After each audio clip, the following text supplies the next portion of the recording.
I feel like it take long to text me back when I ask you to come on at 7:05 now. It's early, but it's okay. Uh, Had to run earlier. Um, Good morning, Good guys. morning. But back during the height of the pandemic, right, Bree? Dr. Ho would be on here like 6:30 sharp like, Right. every morning. But I Uh, mean, Doc, it's good to see you. Kind of, I mean, I don't want to say catching a break because I know you're still working hard. But what is the conversation like in the physicians advisory group at this point? Was there a meeting last night? we called for a meeting next week, not last night. We have a lot of things to plan for this few weeks. Come this the next 2 or 3 weeks or so. Just because we have to really roll out all the vaccine that we receive to make sure that we use 100% of them by the end of April. If we're gonna try to reach a goal of 50% of the people vaccinated, so it's a challenge because it's a lot of vaccine, and we have to make sure that it go out to UOG, it go out to the small pots, in the community, go out to the clinic, uh, and go out to all the outreach program.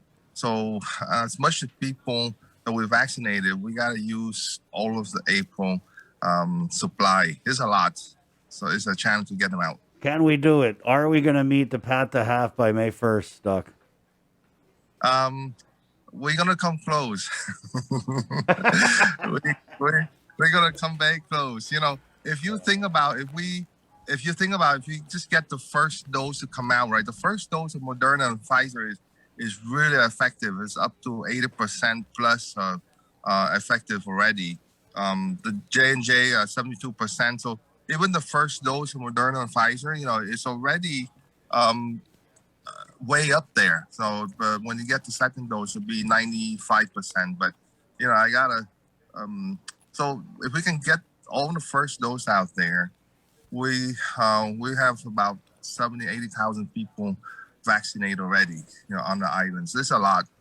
And so Guam, we still do a wonderful job and get the vaccine to people's arms there. But yeah, it's something that we see in the clinic, and I and I can't tell you enough. The vaccine is very effective. Now we have a first positive in 30 days in the clinic yesterday, and it's just open your eye.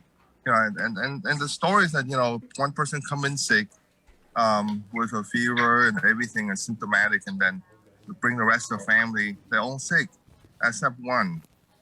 Uh, and the person that is not sick is have the most risk factor in the mall because there's the oldest, and she's negative. And when you talk to her, she had her first dose of Moderna already, uh, no, 4 weeks ago. So I'll tell you, the whole family positive, and you are the only negative. That you are the only one that's vaccinated, even with the first dose. You can't sell enough that it's so effective. So if the people out there that still reluctant to have vaccine, the vaccine, uh, I cannot tell you that as a first hand, the first responder that healthcare provider that administered this thing, it just opened your eyes and wow, it really worked, and it worked wonderful. So get out there and get vaccinated. You can go to UOG, you can go to a pot in the village, you can go to a clinic, but we have three different vaccine now. The Moderna, the Pfizer, the J&J. So pick your choice, but go get vaccinated. It'd be interesting. We're looking for May, June, July for the island to open back up, and so we somewhat come back to new normal. Doc, when people come in to get the shots at the clinic, we know they're going out to the OG Cabo Fieldhouse. But what are they saying? Why are they getting vaccinated? What do they tell your nurses and your staff? They just want to protect themselves, protect the family, protect the coworker, and that's something and they want to go back to somewhat the normal like before, and we can get there if the majority of the island get vaccinated, and I tell you, there's a few still that want to talk to the physician to make sure that they are okay to get it and they're safe to get it. And I encourage you, if you have a question, go to your primary care provider and sit down with your doctor and talk to them. And so that way they kind of put all the risk and benefit and everything up there for you, so to try to answer your question so you can get vaccinated. I tell you, everybody that have question or concern that come in and talk to me, I would say 95, 97% of people that are reluctant, they end up getting the vaccine. It's just because people misunderstand a whole lot of stuff. So I encourage people to go in and talk to your physician if you have any question. Let's just try it out right here on the show, Doc. What if I'm that person who's like, nah, I don't want to take the vaccine because I heard that it's the government put a microchip in it to track me. There's no microchip in there. It's even the Pfizer and Moderna is the messenger RNA, and basically, it's this is what I tell people, right? You build a house, and it's your house. So, and the part of the messenger RNA that they put in there, like they put in your, it's a door. So that's the door for your house. It's not your whole house. So if your body recognizes it, that's part of the virus.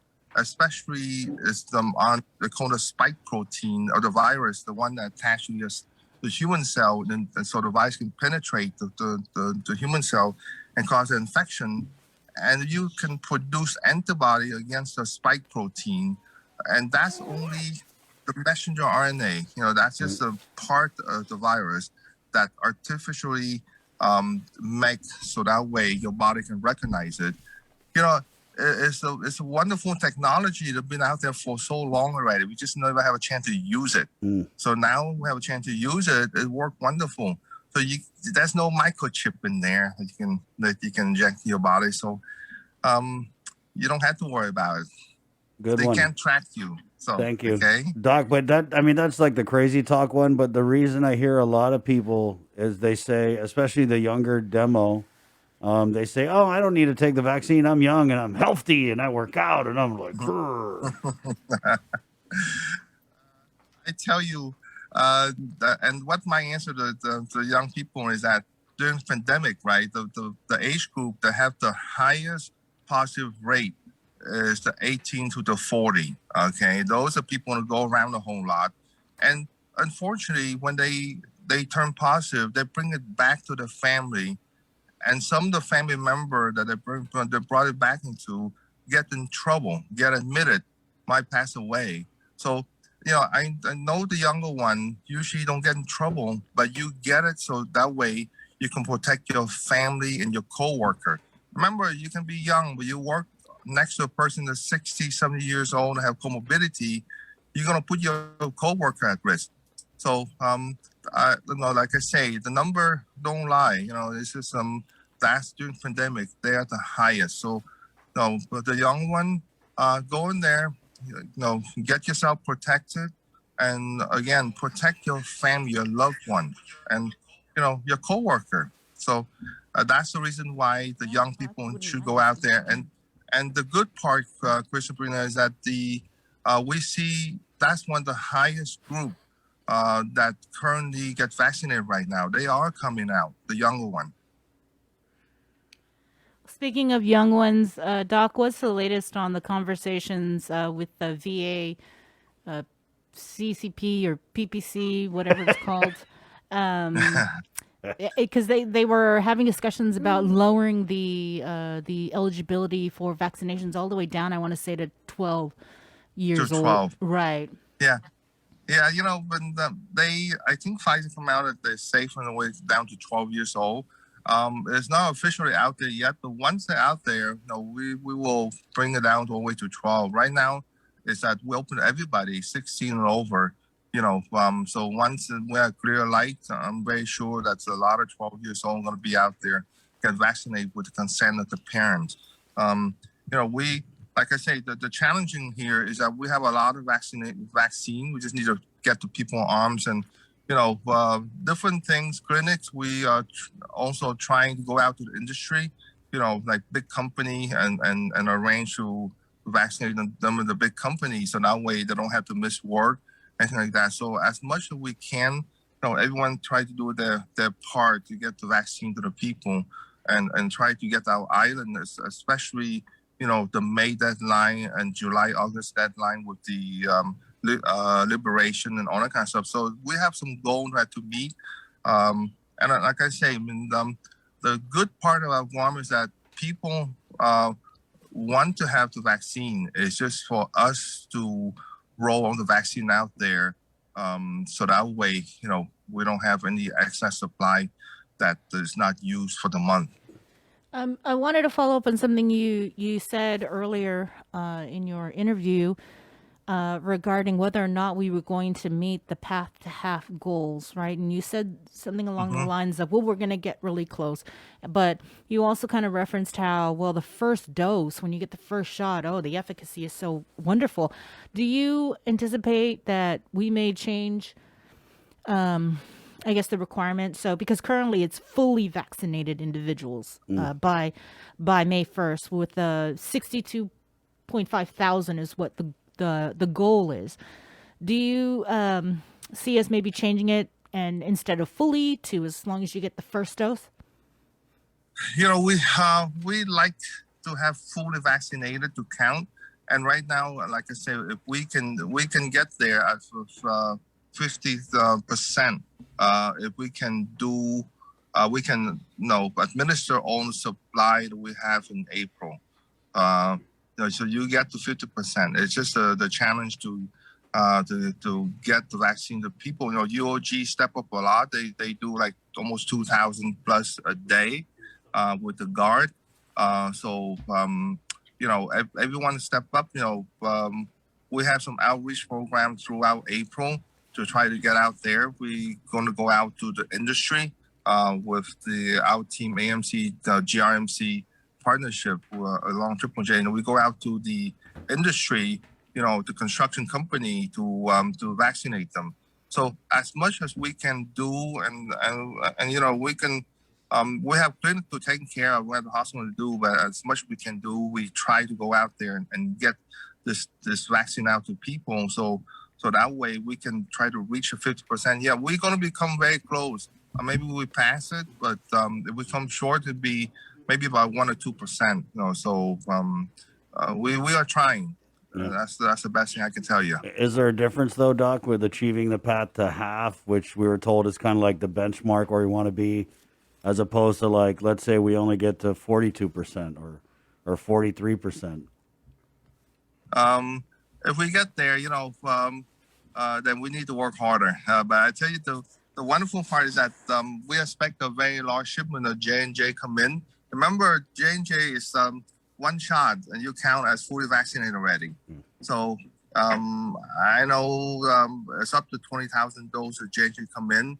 So if you get 10,000 of them get vaccinated with J&J, your count will way up because you don't have to wait for the second dose. Right. Yeah, I think Dr. Cabrera was mentioning it when he came on. I don't know. Yeah. A while back, he was talking about the J&J and It's across better the to- country, they're Right. going to be giving out massive doses of that. Right. But I also wanted to follow up on what about this national database or some sort of database to be able to track those who have been vaccinated, Right. like when they come into Guam. Right, because I think the AG has also partnered with a bunch of other attorney generals about people coming out with fraudulent vaccination cards. So, right, this database is going to be key, Doc. Yes, that's a key. To get a national database, it's really hard to get. There's so much opinion out there and so much way to approach it. So, it's going to be a while before we can achieve that goal. Including protect the privacy of the people. But one of the member of the committee was talking about, Guam is so small. We have 160,000 people. And really, it's very easy to have a digital platform, a database for our own resident, right? I mean, you don't have to. I wash my card in the washing machine. You know, if I want another one, I got to go back and try to get a replacement somewhere. But for Guam, for our resident, it's easy. It's achievable. There's the digital platform that you can just sign it in at the airport, and the custom officer can know you're vaccinated or not. And again, it's important because as we go forward for this opening in May, June, July, and no quarantine, all that kind of stuff, you got to know who's vaccinated. I agree. That card is very easy to get forged. I mean, if you can photocopy, you can do a lot of stuff. You can produce it. So it's not something very valid that we can put our basket on. So Right. I know that there's the digital platform that we have currently right now that can be used. And I think it's still under review, but I think that for our return resident, it's important to have at the airport, so that way, when you fly back into Guam, you can look at it, and if you're fully vaccinated, and we up to 50-80% people vaccinated, you can go home without quarantine. So it's something that makes the travel back and forth a lot easier. If we're talking about if you from off island, you need to have a letter from your clinic, your healthcare provider that certified that you've vaccinated already. That's something that we probably need to accept if the people from off island don't live in Guam. Right. But yeah, for we need to worry about Guam first. If we're going to worry about wait till the national database comes back, I tell you that Q factor is going to take a long time to get rid of. Yeah. No. Also, I don't know why you guys would need to make fake vaccination cards here on Guam because they're making it so easy to get vaccinated. Doc, we had where there's a question here. Saipan has their own database. Their own database established so returning residents vaccinated there don't have to quarantine at a facility but self-quarantine at home. This is just exactly what you're talking about Guam working towards that. But then on the flip side, Doc, if you could also address this. That being said, about fraudulent vaccinations card, shouldn't we keep the mandatory quarantine for incoming travelers?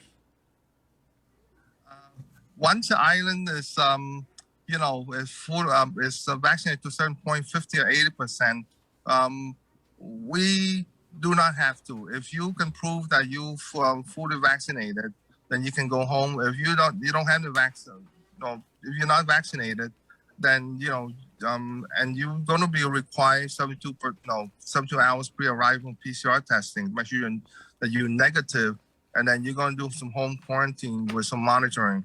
The key here is to get people to come to the island is a lot friendlier. And you got most of the people vaccinated already, you're going to have some positive case on the community. But as long as those positive don't end up in the hospital, that's what counts. You're never going to get zero positive anywhere. Doesn't matter where you live. So the key here is you can have 10, 15, 20 people positive in the community, but you have zero hospital admission and zero deaths from the COVID. And that's the goal that the vaccination program trying to reach is not to get people so severely sick that they need hospitalization. Just like the flu, so we need to vaccinate people so that way, if you happen to get the virus, you don't get that sick. So that's the main goal. Okay, so yes, we can open. At a certain point, we can get rid of the Q factor, and people that can refuse to have the 72 hours of PCR test before they arrive and they're not vaccinated. To me, our suggestion is you're going to be in the Q factor and you pay for yourself. Because you put the whole island at risk if you refuse to get tested and you refuse to get vaccinated. So, and those people, they're going to pay for their own Q factor. I mean, the pack are very clear on that one. And, you can have your right, but at a certain point, if you put whole island at risk, then you're going to pay for the hotel yourself. So is anybody talking with the CNMI to find out what they're doing? That maybe we could do here with this whole tracking who's been vaccinated and who hasn't?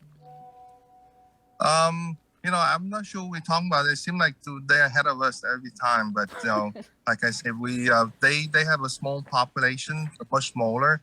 But again, we have already. We just need to make sure that somehow, the system are secure, and the system are, only a few people that can access or input into it, and so we have something hopefully come up soon. In the next I was hoping the next 3 to 4 weeks or so that we can implement something, because like I say, by between 50 to 80% vaccinated in Guam, we should be able to open our island so we can travel back and forth without the Q factor.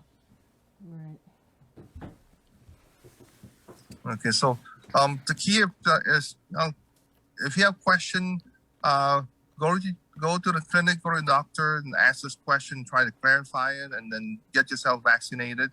In the meantime, the message again we need to get to our people is that if you are sick and you have cough, cold, congestion, try not to attend any function. You gotta respect people around you, and go get tested. Remember, testing are free for if you have any symptoms. So, just go and get tested, but don't go to any function, because the chance of if you have the COVID, you're gonna pass it on to your friend and your relative, your family. If you attend a function, so just stay home. Okay, we need to go back to that main message. If you're sick, stay home. Don't go to work. Go get tested. Okay. How much does it cost? What's the average cost of a PCR test? Sabrina, Chris, This is a good thing yeah. If you have close contact, if you're sick, the testing are free. I'm telling you, the testing are free. No, I'm talking about like for travel travel purposes. For travel? Yeah. For travel clearance, there's no insurance pay for it, and you have to pay for yourself, but that's a luxury of traveling. But it costs anywhere from $150 to $200 to get tests at the clinic.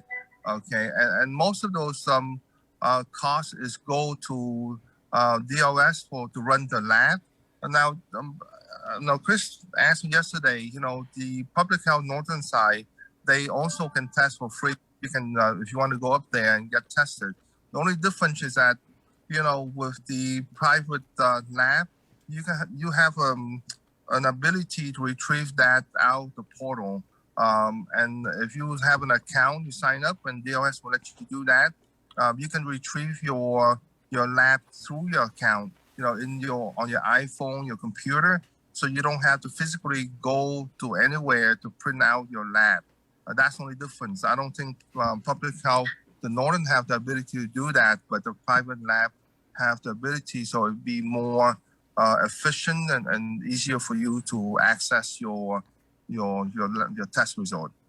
But depending on the clinic, anywhere from $150 to $200 for do the PCR testing for clearance for travel. Okay. So if I went to go visit my family, and in order to come back to Guam, I would have to have that negative PCR test and fork out $200, right? Yes, I'm not sure how much it costs in the state, but it's more expensive, Doc. Because I was just talking to a couple who's coming back, and I think it was like $450 for both of them to get tested in Texas. Right. Yeah. Oh boy. Yeah. That's even expensive. If you're fully vaccinated. They weren't even vaccinated. Yeah. I know. Yeah, but at a certain point when you fully vaccinated and the island is 50, 80% vaccinated, we are trying to recommend that, if you're fully vaccinated, you don't need to have PCR testing before you arrive. Right. Yeah. Because so you'd want to kind of follow what the CDC is saying right now. But if you're absolutely. But if you're traveling out of Guam, the type of test you need to be able to go places is $150, right? Yes, $150 to $200 depending on the clinic. Well, see if you guys can afford to travel. You can afford to get swabbed, right, Mike? That's right. That's a luxury, and the hotel don't pay for it. I mean, the insurance don't pay for that one. Right on. But then if you're trying to, because we were talking about this yesterday, if you're trying to go around it and just say, let me pretend I have an itchy throat and go to the clinic and get swabbed. When you go to the clinic and get swabbed, it's not the type of test result you need to go and travel because it's not the, what do you call it? The PCR. It's Yeah, not a yeah. PCR Right, testing. yeah. You can do, most clinics are using the Abbott ID, which is very accurate, but no, that's not one of the tests that some of the state are required. Even Hawaii accept the Abbott ID, but some state didn't accept that. So you have to have PCR testing, and if the clinic don't have an Abbott ID, then they can use the PCR testing. It's just that it takes 2 days or a day or two to get back. So yes, they can use the PCR testing, and if you document that you have symptom, then the insurance will pay for it. Doc, what about the variant? There was a press conference that they held. They said there was 7, I think, variants from results samples from January, and they just said it and then expect everybody to forget it. And so, is there anything new? We never got the results from the February samples. Yeah, we have to own everything come back. We have 7 variant that is all from this California variants, and I know they're 20% more infectious than the other one, but they still pending on the remaining 21 or 27 specimen that they sent out to CDC. So I don't think we get anything back yet from that remaining batch for it. They still sending the sample out if they have enough quantity to be sent out. But so far, the variants that they have, and that data show that the vaccine effective on those variants. So they don't have to have anything that escaped the vaccine at this point. So do you know if they sent samples from March? Like I said, they have some positive in March and April, but you have to have certain amount, the quantity that they need in order to send out. Just like the positive we have in the clinic yesterday. We use the Abbott ID to do that, but we didn't use a PCR. So the case like that, you're not going to be sending out a sample for them to know if you have variants or not. But if you're positive on the rapid test, wouldn't you take another test? Okay, with the PCR? There's a difference. When you positive on the mass testing on the community, like you have at Tijan, no, those are antigen tests. Yes. Those are Binax ID. Once you positive on antigen test, you have to do either the Abbott ID or you have to use the PCR testing. Now, if you come out with the Q factor that you are positive in the Q factor, then Q factor don't use Abbott ID, they use PCR. So the people on the Q factor will if they positive, those definitely will be sending out to CDC for further study to make sure there's no variants out there. Now, I'm not quite sure about the mass testing when they use the antigen. Are they swapping for verification with the Abbott ID, or they do PCR testing at the mass testing? If I'm putting my basket on, I would say that they will use the PCR testing at the mass testing. You mean at the community testing? Yeah, the community testing. If you have positive for the antigen test, right? Or if you have symptoms, because that's kind of what happened to me. Yeah. I had allergies, and I thought I was getting the Binax now, but I ended up getting both. Right. And the PCR and the rapid test. The PCR testing, yeah. Okay. Which is cool because she really likes getting that swab up her nose. You have to do it twice. You can't use the same swab. If you positive for the antigen, you have to re-swab again. So that's the only negative part. But so far, there's 5, 6 variants out there, and none of them are not effective with the vaccine. So far, so good. All right. Thank you, Doc, for your time this morning. You're welcome, guys. Have a good day. Be safe, and if you're sick, stay home. Don't go to work and don't go to function. Okay. Got it. All right, And Doc. let's keep that way. Okay. Bye, Thank guys. you, Have a Doc. good day. Be safe. You too. safe. Okay. Dr. Hoa Nguyen of the Physicians Advisory Group. We'll take a quick break and come back with more.